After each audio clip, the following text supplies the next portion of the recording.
जय हिंद प्यारे दोस्तों। मैं प्रकाश अवस्थी कानपुर वाला। प्यारे दोस्तों, मैं आज आपको पढ़ा रहा हूं 29/8/2022 का शिफ्ट नंबर 1। साथ ही साथ इसकी पीडीएफ मैं टेलीग्राम में डाल देता हूं, तो आप वहां से उसको देख सकते हैं। स्टार्ट करते हैं आज का अपना सेशन। पहला क्वेश्चन कहता है, यदि एक बेलन की त्रिज्या 10% बढ़ा दी जाए और ऊंचाई 40% कम कर दी जाए तो बेलन के वक्र पृष्ठीय क्षेत्रफल में कितने प्रतिशत की कमी आएगी। तो पहले तो आप ये जानो कि बेलन का वक्र पृष्ठीय क्षेत्रफल होता क्या है, यानी 2πRh। तो इफेक्ट आपको R और H पे पड़ेगा, यानी दो वैल्यू पे पड़ेगा। अब ये दो वैल्यू पे आपका इफेक्ट है। इसमें आप चाहो तो ये फॉर्मूला लगा लो, कौन सा, कि sir x plus Y XY/100, क्योंकि यहां दो वेरिएबल हमारे चल रहे हैं और यहां पर दो ही वेरिएबल का मुद्दा भी है। कहता है बेलन की त्रिज्या को 10% बढ़ा दो तो प्लस का 10, ऊंचाई को 40% कम कर दो तो माइनस का 40, दोनों का गुणा जो होगा वो 400/100। तो मैं लिख देता हूं, यानी एक तरीके से देखोगे 44 में 10 गया, माइनस का 34% आंसर आ जाएगा। तो इसके जो इफेक्ट पड़ेंगे वो 34% का पड़ेगा। This is the fast process. लेकिन अगर आपको और बेहतर समझना है तो फिर समझो कैसे।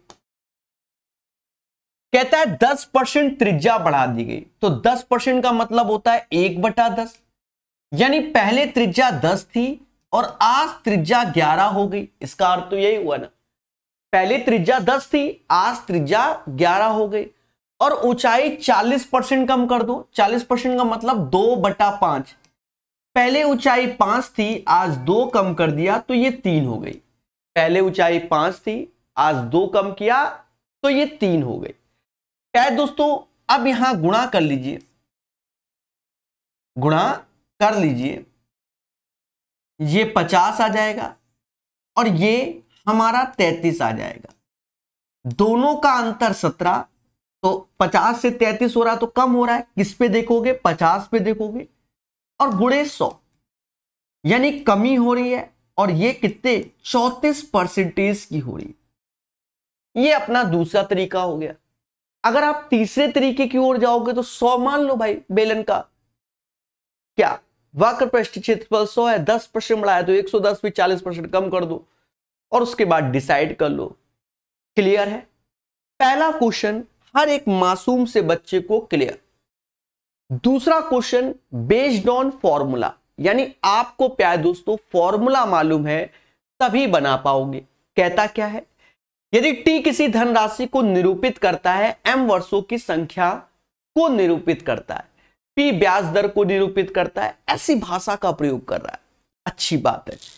हमने बचपन से अभी तक ये पढ़ा है कि अमाउंट यानी मिश्र धन principal plus 1/R/100 whole power n, ये हमारे ब्लड में है और हमने यही पढ़ा है कंपाउंड इंटरेस्ट के लिए। अब हम क्वेश्चन पे प्रकाश डालते हैं। कहता चक्रवृद्धि ब्याज को, अब CI क्या होगा, कंपाउंड इंटरेस्ट जो होता है वो अमाउंट यानी मिश्र धन माइनस प्रिंसिपल को कहते हैं। अब अमाउंट के लिए ही ये फॉर्मूला बना है। अब फॉर्मूले में t किसी धनराशि को निरूपित करता है, यानी t टाइम को नहीं, p यानी प्रिंसिपल को t निरूपित करता है, तो t ऐसे लिखेंगे। समझे नहीं? बोलो हाँ। 1 + R, अब m वर्षों को निरूपित करता है और p ये ब्याज दरों को, यानी r जो है वो p कहला रहा है। यहां पर जैसा बोलेगा वैसा लिखेंगे और m हमारे ईयर को डिनोट कर रहा है। और मेरे भाई अब ये प्रिंसिपल घटाना होता है, लेकिन यहां पर जो मूलधन है वो t बोल रहा है, यानी p की जगह t चिपकाएंगे। समझ गए? यानी उसने कुछ किया नहीं है, उसने इन्हीं वेरिएबल के साथ, जिसे जनरली प्रिंसिपल को p बोलते हैं, कहता भैया प्रिंसिपल को p नहीं हम t बोलेंगे, जो करना हो कर लो। समझ गए? तो बच्चा जल्दबाजी में इस क्वेश्चन को गलत करेगा। Right answer of this one, match कर लो जो मैच कर जाए, T1 + P इतना, ठीक है, ये आंसर होगा। और यहां 4 की जगह वो डी ऑप्शंस लिखा होगा, ठीक है, समझ गए ना। तो ये हमारा आंसर है T1 + P/100 whole power m minus का T। क्वेश्चन नंबर 3 कहता है वर्ग के संबंध में निम्न में से कौन सा कथन सत्य है। अब वर्ग तो आपको आता ही होगा बनाना, कुछ ऐसा होता है, देखिए इसको देखने से कई चीजें हमें क्लियर होती है। सर क्या क्या? देखो कहता है पहले सभी कोण बराबर होते हैं, बिल्कुल, यानी सभी हमारे 90 आए होते हैं, ये ट्रू है। सभी भुजाएं समांतर होते हैं, नहीं, यहां पर हम श्योरिटी नहीं कह सकते कि ऑल साइड्स आर पैरेलल। अब कुछ बच्चा हमसे ये कहेगा सर जी ये तो बिल्कुल सीधे सीधे दिख रहा है, ये भी सीधे सीधे दिख रहा है, ठीक है, बच्चा कह रहा है तो ये पॉइंट हमारा रोम्बस यानी समचतुर्भुज में होता है।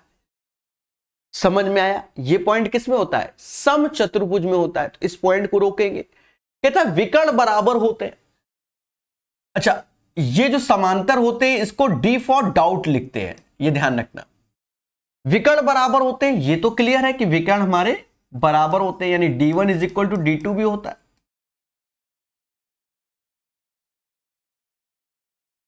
और सभी भुजाएं बराबर होती है, सभी भुजाएं बराबर होती है, ये भी ट्रू है, ये भी ट्रू है। और डी फॉर डाउट में अब कहीं पर भी देखो थोड़ा सा देखा जाता है, कहीं पर भी ऑप्शन में ABCD चारों के चारों ऑप्शंस ट्रू तो नजर नहीं आ रहे, नजर फिर अब यही आएंगे, कौन सा? ACD। ACD ये है, ACD ये है।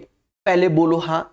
देखो कुछ चीजों को समझा जाता है, जैसे सभी भुजाएं बराबर होती है तो 100% श्योरिटी है, 100% श्योरिटी है। विकर्ण बराबर होते हैं स्क्वायर के, ये भी 100%, यानी C और D तो ऑप्शन में होना चाहिए। CD यहां नहीं है, यहां नहीं है, यहां है। अब बात आती है पहले, अब बात आती है A और B में किसको चॉइस करना, तो A को चॉइस करेंगे। क्यों? क्योंकि सभी कोण बराबर होते हैं, ये श्योर है 90 डिग्री। तो राइट आंसर इसे बोलेंगे। समझ में आया कि नहीं आया? इन चीजों को हमें जानना चाहिए।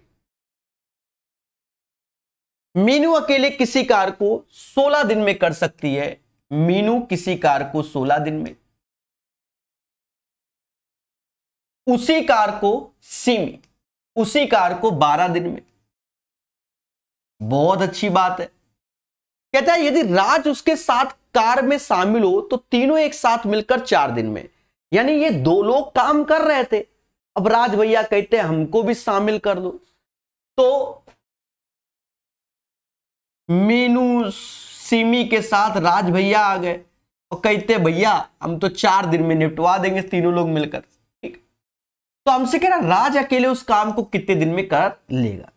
अपना ट्रेडिशनल तरीका, एलसीएम ऑफ दिस वन, 12 चौक 48 ले लो, 16 तिहाई 48, 12 चौक 48, 4 से भाग दोगे तो 12 बार में, यानी मीनू की क्षमता 3, सिमी की 4, तो राज भैया की क्षमता 5 हो गई, क्योंकि सभी का योग 12।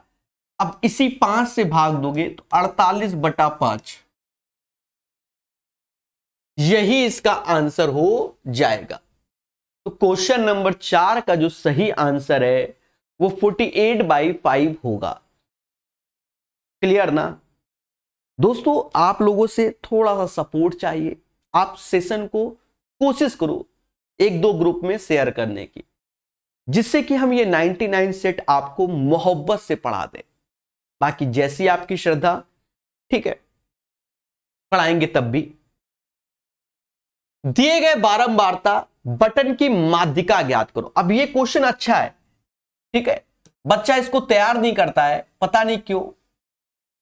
सिंपल से मेन मीडियन मोड में हमें फॉर्मूले याद करने होते हैं। इस टाइप के क्वेश्चंस को अलग से एक वीडियो बना के रखा हुआ है, जो कि हर बार हम टेलीग्राम में डाल देते हैं, आप जाके देखना। तो यहां कहता है दिए गए बारंबारता बटन की माध्यिका ज्ञात करो। तो फॉर्मूला याद होना चाहिए। तो फॉर्मूला इसमें ये लगेगा, बहुत प्यारा फॉर्मूला है, बड़े आराम से। मीडियन बराबर लोअर लिमिट n/2 संचयी बारंबारता यानी CF upon frequency into height. अभी सब समझ में आ जाएगा ये वैल्यू कौन सी होती है। अब यहां CF क्या होता है पहले तो ये समझना है।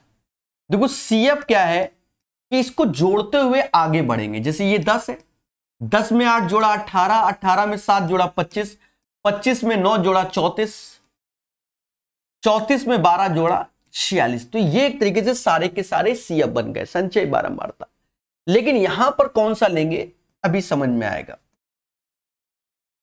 n क्या है, ये 46, यानी n बराबर 46 है और हमें n/2 चाहिए होगा यानी 23। अब देखो 23 वाला टर्म्स हमारा कहां आएगा, 23 वाला टर्म्स यहां 18 वो इस पोर्शन में आएगा, 23 वाला टर्म्स इसी में आएगा, इस रेंज में। समझ में आया कि नहीं आया? 25 वाली रेंज में आ जाएगा।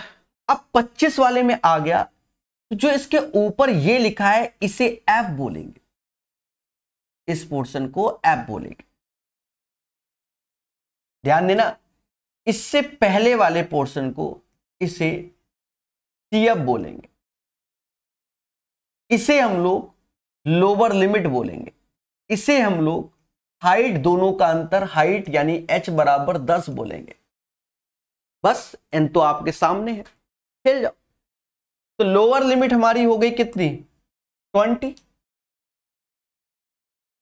n/2 23 हो गया, CF 18 हो गया, F 7 हो गया और F 7 हो गया और हाइट हमारी 10 हो गई। तो 20 ऐसे 5 यानी 50/7, 140 50 190/7 आंसर आ जाएगा। सिंपल सरल तरीके से। कई बार इस समाज को ये पढ़ाया है हमने। तो 190/7 सारा खेल है प्यारे दोस्तों इसका फॉर्मूला याद होने का। अगर याद है तो ही बना पाओगे, अन्यथा खेला होता रहेगा। क्वेश्चन नंबर 5 के बाद क्वेश्चन नंबर 6, प्यारा क्वेश्चन है। हाँ प्यारा है, 1 स्टार लगा देना। कहता PQR एक कार्य को 9, 18, 12 दिन में कर लेते हैं, यानी P can do a piece of work in 9 days, Q 18 और R 12 दिन में। तो पहला उद्देश्य तो जानते होगे, इसका एलसीएम लोगे, 9 को 36 ले लो, 9 से भाग दोगे 4, 18 से 2 और 12 से 3, ये इनकी क्षमताएं हो जाएंगी। अब क्वेश्चन को पढ़ते हैं। वे कार्य शुरू करते हैं जिसमें P पहले दिन कार्य करता है, Q दूसरे दिन कार्य करता है, R तीसरे दिन कार्य करता है। यानी पहले दिन मैंने काम किया, दूसरे दिन आपने, तीसरे दिन आपके पड़ोसी ने, मुद्दा खत्म। तो हम तीनों दिन अलग अलग काम कर रहे, 4 2 6 3 9, यानी 3 दिन में 9 लड्डू बन जाते। बोलो हाँ।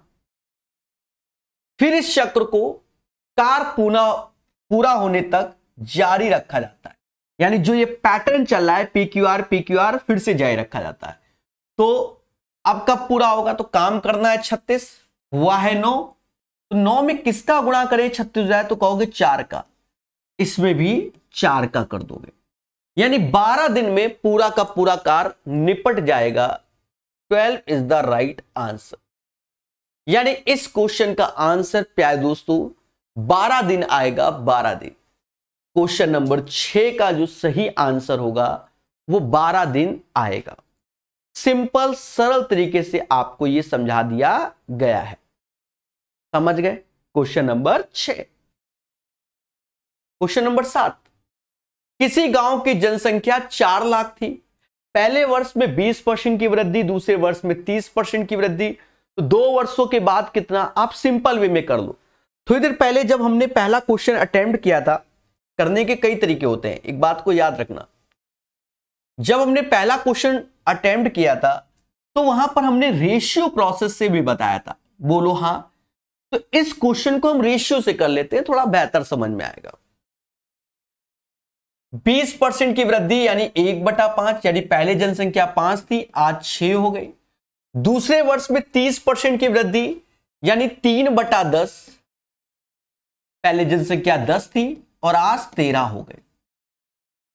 क्या है दोस्तों, ध्यान देना, इनका गुणा कर लो, यानी 50 से 13 78 हो जाएगा।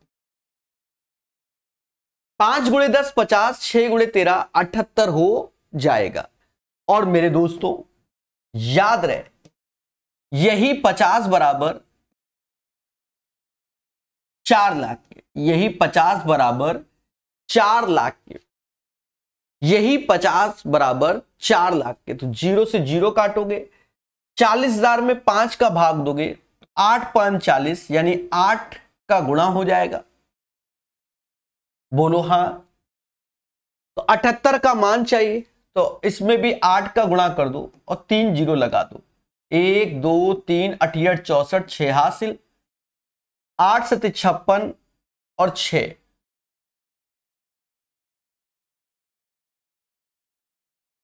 62, 6,24,000 इज द राइट आंसर। तो क्वेश्चन नंबर 7 का जो आंसर आएगा वो 6,24,000 आएगा। एक प्यारा क्वेश्चन है जो कि मैंने आपको करा दिया है, बोलो मुस्कुरा के हां। तो इन चीजों को आप देखोगे, जानोगे तो आपको बेनिफिट होगा। तो 6,24,000 is the right answer of this one. Clear? नीचे दी गई सर्व समीकरणों में से कौन सी सत्य नहीं है? तो ये तो आपको मालूम ही होगा, sign square theta cos square theta 1 होता है, ये ट्रू होता है, ये फॉल्स है, ये ट्रू, ये ट्रू। ये तो बचपन में रटाया गया है कि ये तो होता ही नहीं ना, बाकी तो प्रॉपर्टी है भाई। Cosec square theta minus cot square theta 1 होता है, sec square theta minus tan square theta 1 होता है, sine square theta plus cos square theta बराबर 1। ये तो 3 ट्रू है, एक फॉल्स है। समझ गए? ये तो बचपन की क्या है, यादें हैं। कहता है इसका आभाज्य गुणनखंड क्या होगा? देखो आपको हम सही बताएं, ग्रुप डी वाले बच्चे अगर प्रीवियस ईयर सही से नहीं लगाएंगे उनको पेपर डसना चालू कर देगा।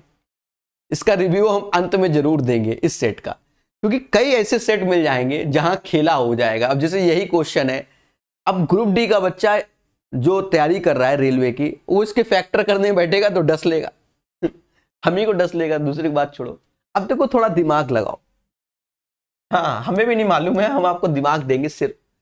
देखो हम इतना जानते हैं कि हमारे घर वाले, मतलब हमको बताया जाता है कि 25 का अगर मल्टीपल हो तो लास्ट में 25 हो, 50 हो या 75 हो या 2 जीरो हो, तभी वो 25 का मल्टीपल होगा। पहले बोलो हाँ, ना बोलना, क्योंकि अपनी टेक्नोलॉजी के ज्ञान, इसमें ज्ञान लगेगा। तो मुस्कुरा के सभी ने कहा हाँ सर ये तो बात सही है। यहां 0.5 लिखा है बस, यानी ये पूरी संख्या सिर्फ 5 का मल्टीपल होगा, यानी ये एलिमिनेट हो गया क्योंकि यहां 25 लिखा है, देख रहे हो दया, और ये भी एलिमिनेट हो गया, यहां 25 लिखा है, यानी 2 ऑप्शंस तो स्वाहा हो गए। ठीक है, देखो ज्ञान, सिर्फ ज्ञान से, एक्स्ट्रा सोचोगे तो खेला हो जाएगा। तो 2 ऑप्शन से तो कोई लेना देना नहीं। ठीक है, अब यहां 3 की पावर 3 और 3 का स्क्वायर, बस इतना चेक कर लोगे जो आंसर होगा भाई, या तो 3 पावर या तो 2 पावर, उसी में से कोई एक टिक। तो 3, अब देखो यहां पर भी इसका मतलब 3 का स्क्वायर 3 का क्यूब, यानी ये 9 का मल्टीपल होगा। आप चाहे चेक कर लो, 8 5 13, 14 15 और 12 27 है, तो 9 से पहले इसको भाग दो, सिर्फ 9 से भाग देना है। तो 9 दुनिया 18, फिर आया 18, फिर 86 बचा, तो 9 9 81, फिर 58 बचा, 9 चौक 54,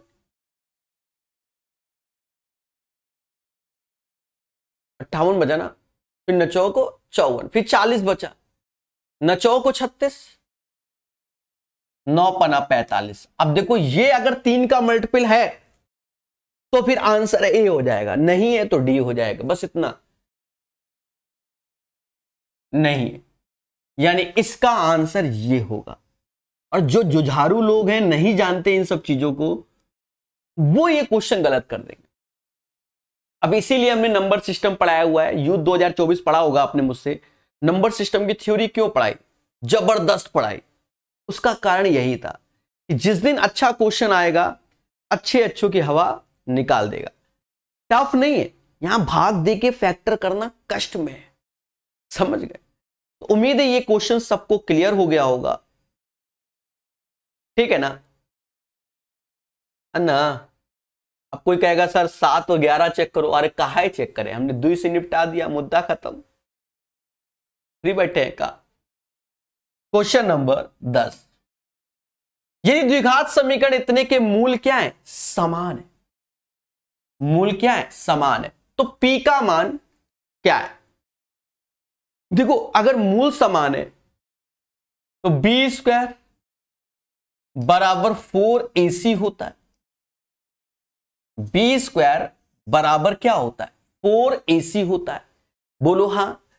तो यहां पर B² यानी 2P का स्क्वायर यानी 4P² हो गया, 4 ऐसे हो गया, A वाला पोर्शन यानी 2 - P ऐसे, और 2 - P, और C वाला पोर्शन माइनस का, तो ये माइनस सिंबल लगा हुआ है, तो हम इस सिंबल को यहां ले आ रहे हैं, या ऐसा करते हैं हम यहीं रखते हैं जिससे कि आप कोई दिक्कत ना हो, ऐसे लिखते रहे, ठीक है।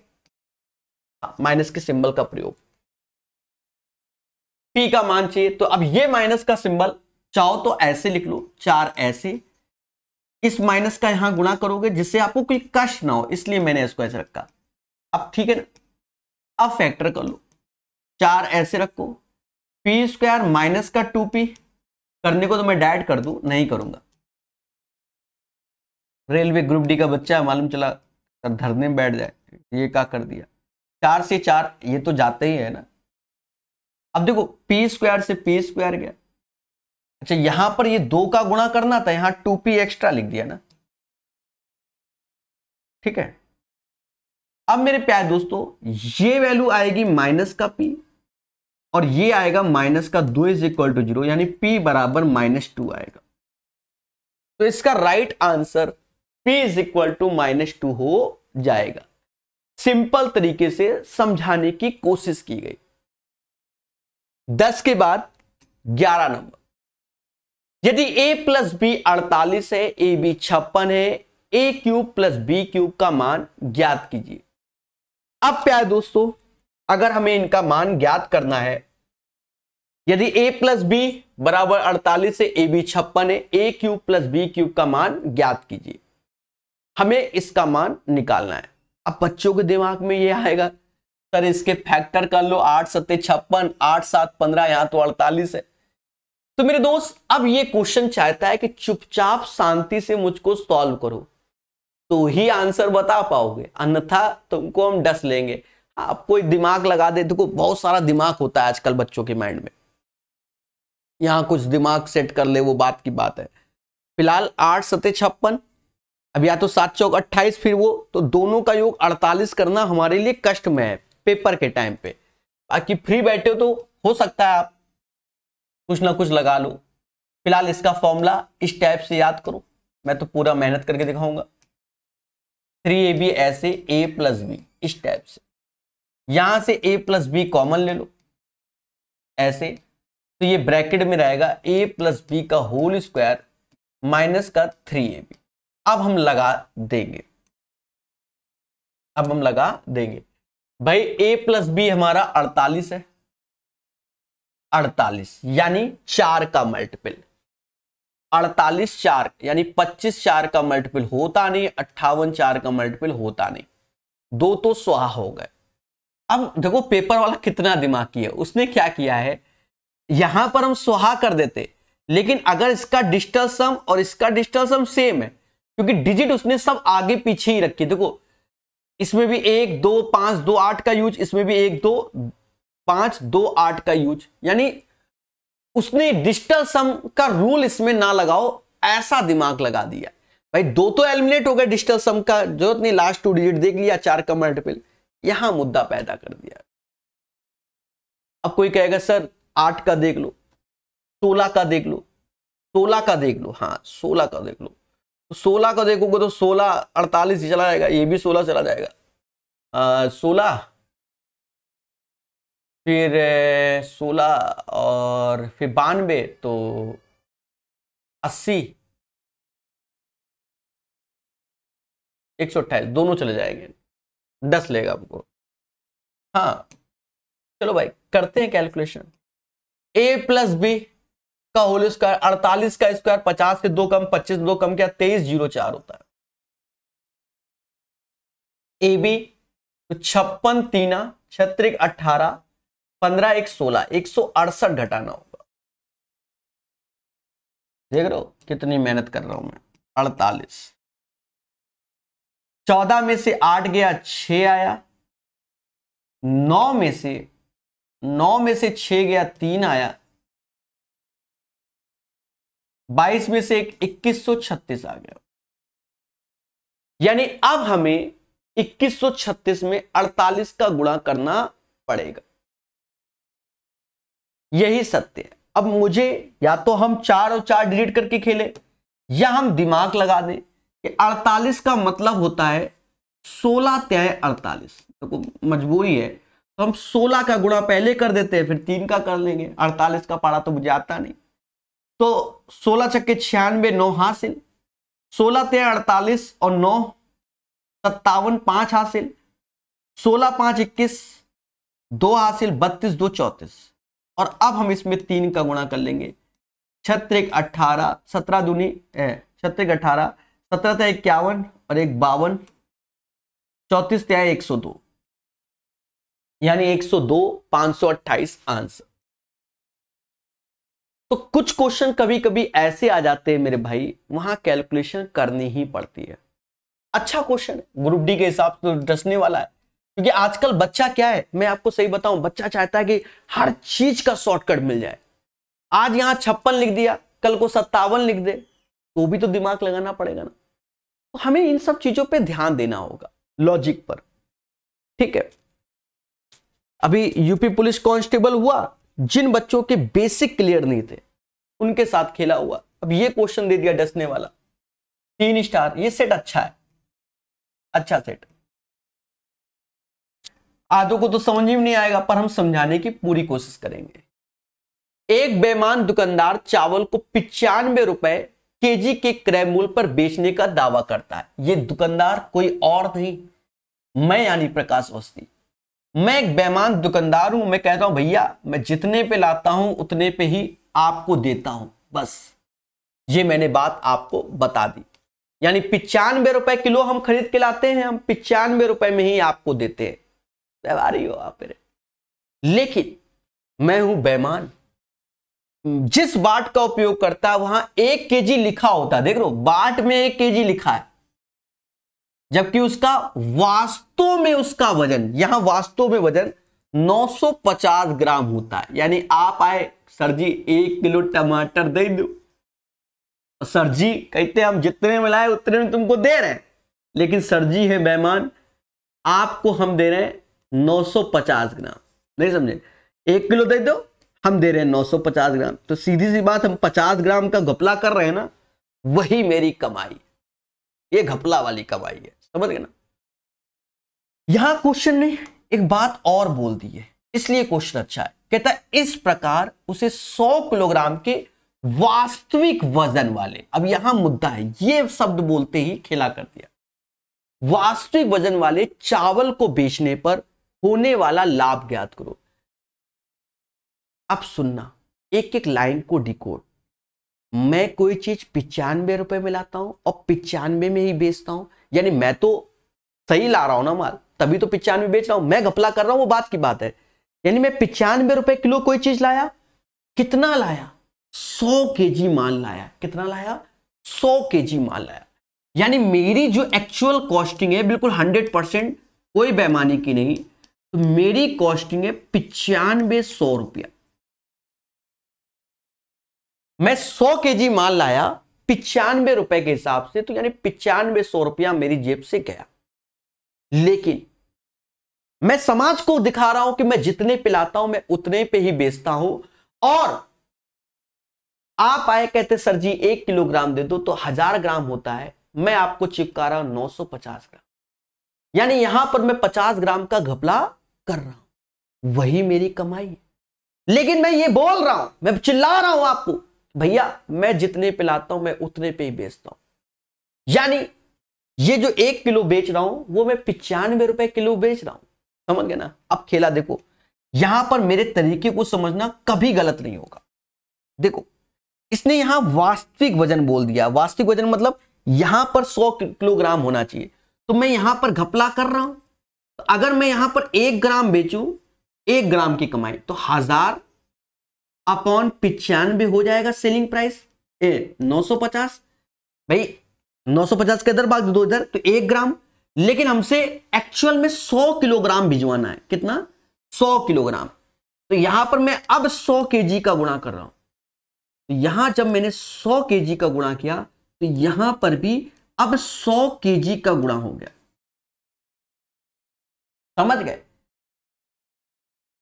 और एक और बात, 1 किलोग्राम की वैल्यू 1 किलोग्राम की वैल्यू 95 रुपया है, क्योंकि जितने पिला रहा हूं उतने बेच रहा हूं, यानी 95 का यहां गुणा और कर दिया, केजी हटा दिया, अब ग्राम केजी सब हट गया, अब ये सब रुपया में कन्वर्ट हो गया। पहले फिर समझो, यही बच्चा सोचेगा सर व्हाई दिस कोलावरी, आप आए कह रहे हो सर 1 किलोग्राम दे दो, तो हमने उसको 1 किलोग्राम बोला, हमने 1000 ग्राम लिख दिया, हम आपको बेईमानी कर रहे हैं, 950 ग्राम दे रहे हैं, 50 ग्राम कम तोल रहे हैं ना।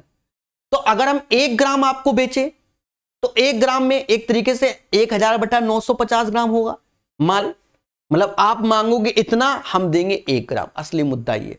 लेकिन आपने कह रहा 100 किलोग्राम वास्तविक वजन, वास्तविक मतलब एक्चुअल 100 किलोग्राम ही होना चाहिए जितना हम लाए, तो 100 किलोग्राम अगर यहां गुणा कर रहे हैं तो यहां 100 किलोग्राम में, यानी यहां आप जो मांगोगे, अगर मांगोगे एक्चुअल कंडीशन, 100 गुणे 1000 1000 गुणे 100/950 का गुणा कर लेना, इतना माल मांगा और हम आपको 100 केजी दे रहे हैं, असली मुद्दा ये। लेकिन 1 केजी का प्राइस क्या है? 95 रुपया है, तो इसमें 95 का गुणा करना होगा। अब कोई मुद्दा नहीं, बस कैलकुलेट कर लो, दैट्स वाई 3 स्टार क्वेश्चन, कुछ नहीं करना, 1 0 से 1 0, 95 से 95, 100 गुणे 100 यानी 10,000 रुपया, यानी 9500 रुपए की चीज हमने 10,000 में बेची, 500 रुपया कमाया।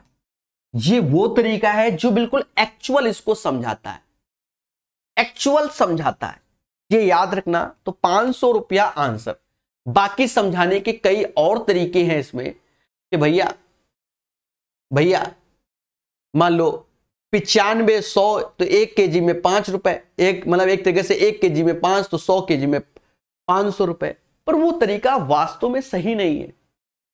और मैंने भी एक आध किताब पढ़ाई तो मैंने वही तरीका बता दिया है, जो कि वास्तव में वो तरीका सही नहीं, बस आंसर आ गया तो बच्चा खुश है। समझ गए? एक्चुअल तरीका ये है, ठीक है।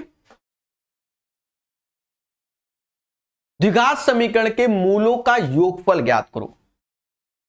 मूलों का योगफल, मूलों का योगफल क्या होता है? सम ऑफ द रूट्स, यानी अल्फा प्लस बीटा।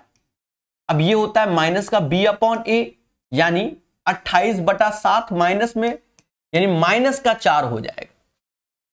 28/7 और माइनस का सिंबल लग गया, तो माइनस का 4 13 का आंसर हो जाएगा।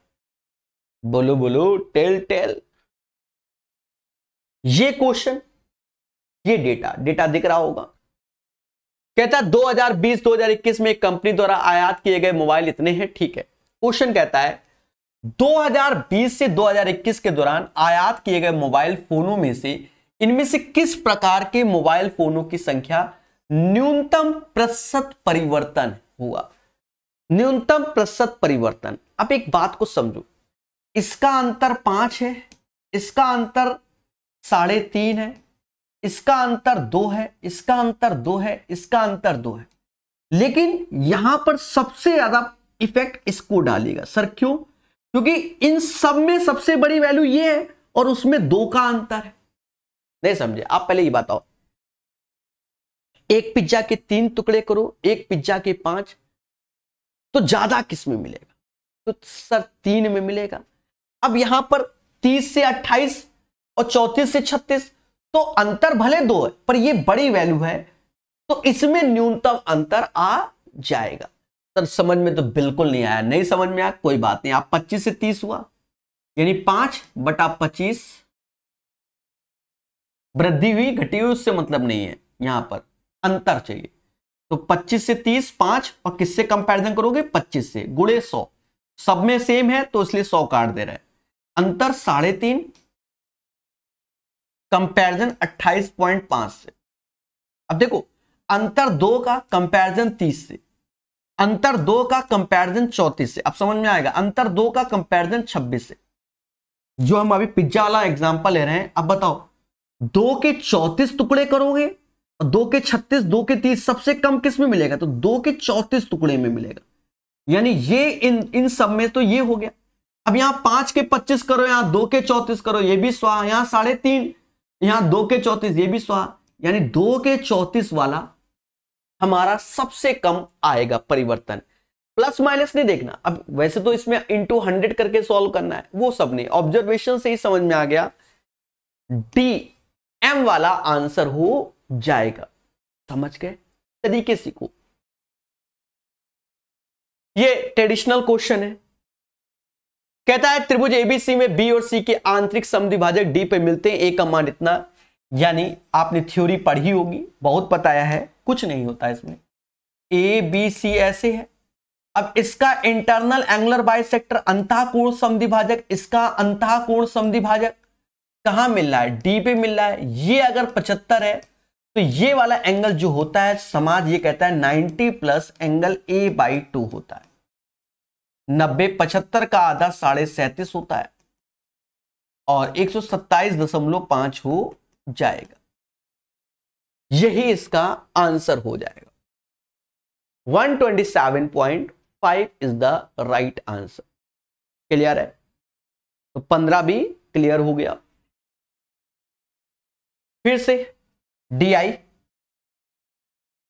कहता दिया गया वृत्तीय ग्राफ एक विशेष वर्ष के दौरान एक प्रसिद्ध निजी अस्पताल के विभिन्न विभागों के विशेषज्ञों के केंद्र के कोण के रूप में दर्शाता है। उस वर्ष के दौरान पूरे अस्पताल में चिकित्सकों की कुल संख्या 120 थी, तो अस्पताल में पैथोलॉजिस्ट की संख्या, अब मेरा मालूम है हॉस्पिटल से बहुत देना देना है। ग्रेटर नोएडा के मैं सभी बड़े बड़े हॉस्पिटल में जा चुका हूं।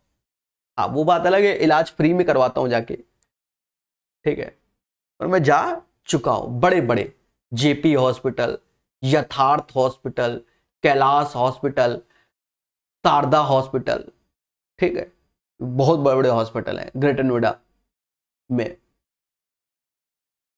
सब जगह। अब इलाज इसलिए फ्री, सेंट्रल गवर्नमेंट का कार्ड बना है तो मम्मी का कराते तो जाते हैं, बड़े वीआईपी बने हैं। हाँ, तो पैथोलॉजिस्ट की संख्या देख लो कितनी है। अरे मेरे टाइपिस्ट,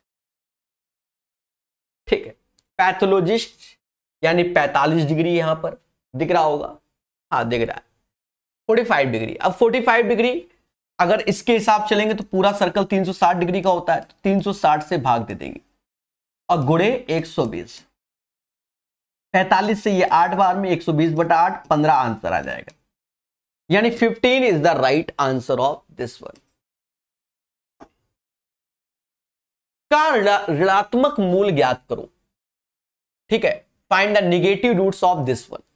देखो पहली बात तो ये देखो पूरी इक्वेशन 3 से डिविजिबल है, तो पहले ही डिवाइड कर दो, x² + 4x माइनस का 5 = 0। अब इसके फैक्टर करो, आने वाले समय में मैं आर एस अग्रवाल का पढ़ाऊंगा नवीन अंगणित का, प्लस माइनस से तो माइनस प्लस हो जाएगा, 5 तो 5 × 5 1 5 होगा, 1 1 होगा, स्टार्टिंग में कुछ भी नहीं है तो यही निगेटिव हो जाएगा। -5 इज द राइट आंसर। अब सम ऑफ द रूट दोनों को जोड़ोगे -4, माइनस होता है माइनस प्लस, गुणा करोगे तो ये आएगा, ठीक है। यदि किसी चक्रीय चतुर्भुज के सम्मुख कोणों का, अब साइक्लिक क्वाड्रिलेटरल होता है, आमने सामने के कोणों का सम 180 डिग्री होता है। सर ये क्या है, ये क्या है, देखो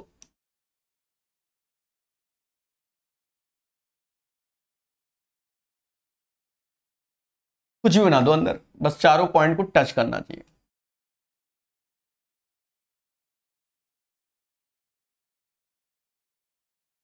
देखो इसे साइक्लिक कोऑर्डिनेटर बोलते हैं। अब इसमें चारों पॉइंट सर्कल को टच कर रहे होते हैं। आमने सामने के कोणों का सम 180 डिग्री होता है, सीधे याद रखना। ठीक है, तो ये 3 7 है, 10 10 बराबर 180 के, 1 बराबर 18 के, तो दोनों में से बड़ा तो 18 गुणे 7, 8 7 56, समझ गए ना, 126 डिग्री आ जाएगा। 18 7 126 डिग्री। यही प्यारे दोस्तों इसका राइट आंसर हो जाएगा। चलिए बढ़ेंगे। आजकल ये ट्रेडिशनल क्वेश्चन हो गया, औसत चाल ज्ञात करो। यदि एक व्यक्ति 90 की किलोमीटर की दूरी 45 kmph की स्पीड से 150 किलोमीटर की दूरी 50 kmph की और पूरी यात्रा औसत चाल, देखो ये हमने बहुत बढ़िया पढ़ाया है यूथ 2024 में। हमने आपको बताया है कि एवरेज कई तरीके से, ये तो पहला तरीका है, एवरेज स्पीड बराबर total distance upon total time होता है। Total distance upon total time. Distance 90 और 150, 90 150 इसका योग 240 किलोमीटर होता है। 90 150 240, ये तो टोटल डिस्टेंस। अब टोटल टाइम के बारे में, तो 90 बटा 45 2 घंटा और 150 बटा 50 3 घंटा, यानी 240 बटा 5 48 आ गया। 48 kmph is the right answer. Question number 19 का जो सही आंसर है 48 किलोमीटर प्रति घंटा आएगा। प्यारा क्वेश्चन। यदि 108 36 का जीसीडी मतलब ग्रेटेस्ट कॉमन फैक्टर, यानी एचसीएफ को ही जीसीडी बोलते हैं, हाईएस्ट कॉमन डिवाइजर्स। ठीक है, यानी 108 और 36 का जीसीडी जो भी है, और साफ साफ जीसीडी इसका यानी एचसीएफ 36 ही है, तो हमसे कह रहा है एक्स और 72 का भी एचसीएफ वही होगा। एचसीएफ क्या होना चाहिए? 36 होना चाहिए। तो सीधी सी बात है, ये जो एक्स की वैल्यू होगी ये 36 का मल्टीपल होगी, तभी पॉसिबल है। तो 36 का मल्टीपल एक तो स्वयं 36 है, अब 36 दूना 72, अब यहां मल्टीपल तो है, लेकिन 36 के मल्टीपल बाद जो बगल में संख्या होगी, समझ गए ना, वो जो बगल में संख्या होगी वो इसके मल्टीपल में नहीं होनी चाहिए। हाँ, इसका मल्टीपल समझो, यहां मान लो 2 रख दो, 36 दूना 72, तो एचसीएफ 72 हो जाएगा। तो यानी इसका आंसर 36 आएगा। फिर से समझना, 108 36 का एचसीएफ 36, पहले बोलो हाँ, या मोटा मोटा ये समझ लो कि ये जो बगल में 36 दूना 72, ये 2 का मल्टीपल नहीं होना चाहिए। जो बगल में संख्या है वो 2 का मल्टीपल नहीं होना चाहिए। बाकी कुछ भी हो सकता है, 36 त्याएं कर लो, 36 पंजा कर लो, 36 अट्ठा कर 7 कर लो, समझ गए ना, 2 का मल्टीपल नहीं, क्योंकि 36 दूना 72 ये तो वही बन जाएगा।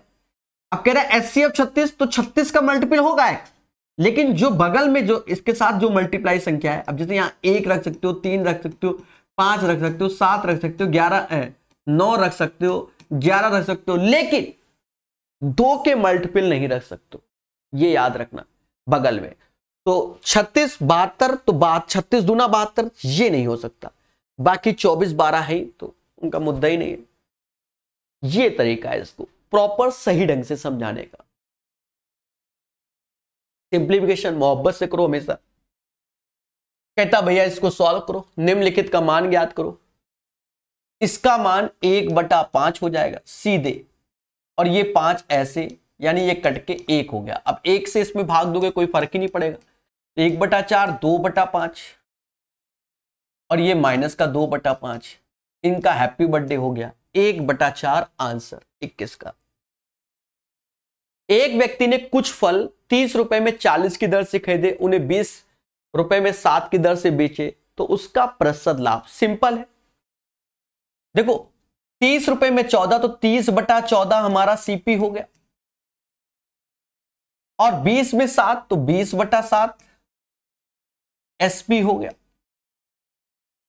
ठीक है, अब यहां पर देखो मेरे भाई, 30/14 20/7, 2 का नीचे गुणा कर लो, 2 का ऊपर कर लो, तो दोनों का बेस खत्म, 0 से 0, यानी 3 की चीज 4 में, 1/3 गुणे 100, 33 सही 3/1/3%। तो ये आंसर हमारा बी वाला मिलता है, 22 का 33.33%। सदाबहार क्वेश्चन है। अब ये तो सबको आना ही चाहिए, समझ गए ना प्यारे देशवासियों। एक मिश्रण 10 लीटर मात्रा में दूध और पानी का रेशियो ये है। अब देखो, हमसे कह रहा है मिल्क और वाटर का रेशियो 3:2 है, और यह अनुपात 2 और 3 करना है, तो मिश्रण में कितना पानी मिलाया जाए? 2 और 3 करना है, कितना पानी मिलाया जाए? मिला क्या रहे? वाटर। और शुरुआत में 10 लीटर था, देखो वाटर 2 से 3, मिल्क तो मिलाया नहीं, तो ये पहले जो था वो 10 लीटर था, ध्यान रखना। 3 से 2, 2 से 3, तो मिलाया वाटर, मिल्क तो नहीं, तो मिल्क बराबर कर लो। तो यहां पर भी 6, यहां पर भी 6। अब ये 4 से 9 हुआ, यानी 5 यूनिट मिला दिया। अब यही 5 यूनिट का मान चाहिए। और बच्चा जानता है कि ये 10 बराबर 10 के, तो 5 बराबर 5 के। और अगर आपको मिक्सचर एलिगेशन में एक्सपर्ट बनना है, समझे नहीं, चाहे रेलवे हो, चाहे एसएससी हो, चाहे कोई भी एग्जाम, मेरे सजेशन पे नवीन अंगणित आरएस अग्रवाल का आप लोग पढ़ लेना। Example, exercise A, exercise B, trust करो मुझ पे, ठीक है। आप खुद उसका फीडबैक वहीं पर जाकर देखना कैसा लगा, समझ गए ना। हर किताब से बेहतर मुझे नवीन अंगणित का मिक्सचर एलिगेशन लगा, ठीक है। लेकिन आप पूरे पढ़ना उसके लेक्चर, हर एक क्वेश्चन। ये नहीं कि सर एक्सरसाइज कर ली, एग्जाम्पल देखे नहीं, एक्सरसाइज ए कर ली, बी देखी नहीं, फिर नहीं। सब पढ़ना, ज्यादा सब मिला के 60 क्वेश्चन के आसपास है। आत्मा खुश हो जाएगी, आत्मा इतनी खुश हो जाएगी, क्या ये तो फर्जी चैप्टर हुआ करता था, क्योंकि इसका कुछ पोर्शन रेशियो में भी काम करता है ना, इसलिए 0.4363636 ऐसे पढ़ाऊंगा नवीन अंगणित, पूरी की पूरी कोशिश करूंगा। 0.436। अब यहां पर यह संख्या 36 बार बार आ रही है, 0.436 ये संख्या बार बार आ रही है। तो हमने बताया कि जितने पे छतरी उतने 9, दशमलव के बाद 3 डिजिट, यहां 0 लगा लो, सारे सिंबल हटा दो, वो पार्ट घटाओ जो ना हो, 432/990। अब यहां और काट लो, 9 से काटोगे 110, 9 से काटोगे 9 को 36, 9 72, यानी 24/55 आ जाएगा। 24/55 is the right answer of this one. Question number 24 का जो सही आंसर है वो आपके,